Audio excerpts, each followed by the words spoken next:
Mambo si yanaongeleka kiongozi. Ongeleka kiurahisi kama hivi unavyodhani? Twende. Hapana mzee.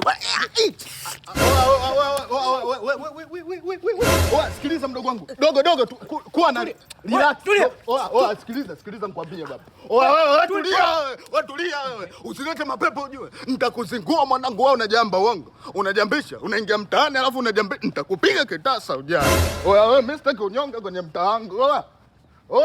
Nitakutikiza mwanangu tena na mimi mtu mbadi ujue. Mimi nikinama nikiinuka na kuwasha. Unaelewa vizuri? Mimi sio mtu mzuri. Mimi kama naniu kama kontawa mtaa huu sitaki unyonge, mimi mtu wa amani. Sasa sikia. Vipi?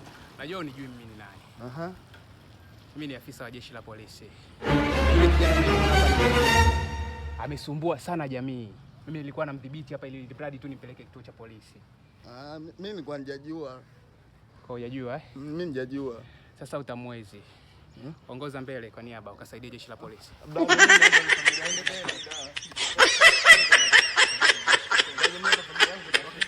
Ni kama blaza ongoza mbele ukasaidie. Blaza mimi hapa babangu mjamzito. Babako mjamzito? Mimi hapa mjamzito.